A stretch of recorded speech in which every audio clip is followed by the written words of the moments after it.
What's good? What's good? It's the one and only, but what do I know? Boxing coming back at y'all with another one, man. So we got Jermall Charlo in the news. Dude is ranked number 2 in the WBA and WBC, and I don't know how the fuck you could do that. But I'm definitely finna talk about it. Cause I personally don't think that what does Jermall Charlo done to be ranked high in any organization? I don't even think he really fought nobody at 168. He's never fought nobody like that was ranked at 168 pounds. Now, I mean, this ain't no shade to do because I do like Jermall, but it's like, where does this even come from? Because I mean, dude been inactive, and what he fought Jose Benavidez Jr., who's a freaky career welterweight, and moved up once to fight Danny Garcia, but then he fought him, and then he fought this Thomas Lamana dude who is a career middleweight. So I mean, now like, how does that make dude rank number 2 for the WBC and the WBA? The thing about these rankings organizations is there's really no criteria. They don't have a certain criteria, so they can do whatever the hell they want. And this is why they don't go by any like criteria, because the way they rank these guys really don't make sense in my eyes. It wouldn't surprise me once Terrence Crawford and Canelo Alvarez is over, and if that fight goes how I expect it to go, not how I want it to go, but how I expect it to go, then they're probably trying to set up a fight between Canelo Alvarez and Jermall Charlo, which on paper sounds good, but we all know Jermall Charlo ain't. Well, I've never thought Jermall Charlo could beat Canelo Alvarez. I've spoken about that years ago, but that's what it just seems like to me. I just don't understand how Jermall Charlo is ranked so high. And he hasn't really earned that position, in my opinion.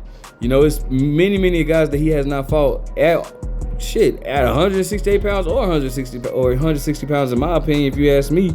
The best name on his resume at 160 is Derevyanchenko, and you got to give him a big shout out because he did fight Derevyanchenko when Derevyanchenko was that guy. But you know, he hasn't had a good performance or a good victory since then. I mean, his performance against Jose Benavidez was decent. His defense was not there, and his last opponent performance against Thomas Lamana, it was very sluggish. I didn't really care for that performance, bro. So I don't know how Jermall Charlo is gonna fit into the 168 pound division. I mean, there's plenty of guys up there that I think that would still beat him.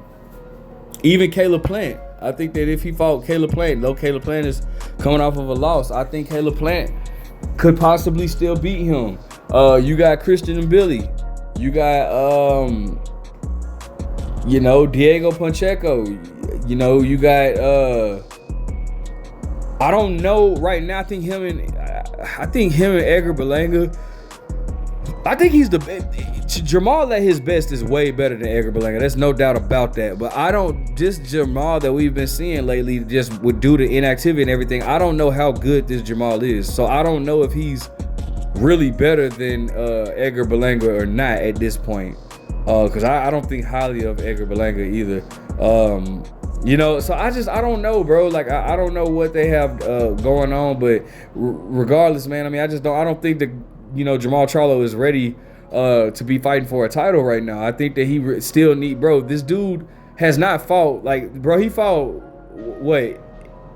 against Thomas Lamana earlier this month, or was that late? No, that was late May.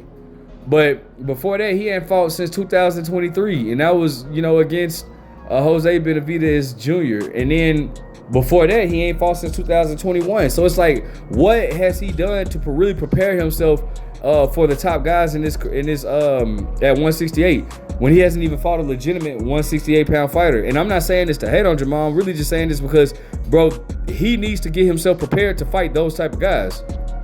And Thomas Lamana and Jose Benavidez Jr. ain't finna do it. So I don't know what they're gonna have to. I mean, I don't know what the PBC has planned for dude, but hopefully, I think he's playing. They got plans for him to fight in October this year. It was supposed to be him versus Caleb Plant, but obviously we saw what happened on May. So it possibly could be him versus Resendez. I mean, I would, even though that's another 160 pound fighter, I would still like to see that. I mean, to me, those type of fights are good tests for guys like Jermall Charlo, who want to see how. We want to see how well they really are. I would still like for him to fight Caleb Plant. If you can get a victory over Caleb Plant is a legitimate 168 pounders. If you can get a victory over him, then you're moving. You're moving in the right direction. But it's too much that we don't know with Jermall. It's just like with Terrence Crawford moving up to fight Canelo Alvarez. It's just too much that we don't know in that fight. And Jermall has not really done anything for me to be. Or he hasn't done anything to win me over at 168 pounds for me to be sure that, all right, this is what it's going to be. This is what it is. I haven't seen it yet. You know what I'm saying? Now, he has the potential. If we could get the Jermall Charlo that fought Derevyanchenko, then that would be absolutely wonderful. Because, that Jermall Charlo still has one of the best jabs in boxing. His jab has thud behind it. It definitely has meaning. Bad intentions on it. So, I would. It's potential there, but I think for one, another thing he has to do is go back to Ronnie Shields. I don't think that Jermall Charlo should be switching things up like this, bro. He needs to go back to Ronnie Shields. Now, I understand that he's training close with his brother and stuff like that, and if you guys don't know, Jermall Charlo and Ronnie Shields had a falling out, but Jermall Charlo needs to go back to Ronnie Shields, bro, if he wants to be to get back to where he was. I just don't see him making it up there without Ronnie Shields. And then, like I said, bro, in a perfect world, all right, he just fought Thomas Lamana, right? In a perfect world, I would love for him to fight like 4 times this year. And I would rank him, I would fight him against, after Thomas Lamana, I would next have him against like, or not 4 times this year, I say 3 times this year. Thomas Lamana, then have him in there with the Selesky guy that he was supposed to fight, but I don't know what happened with that.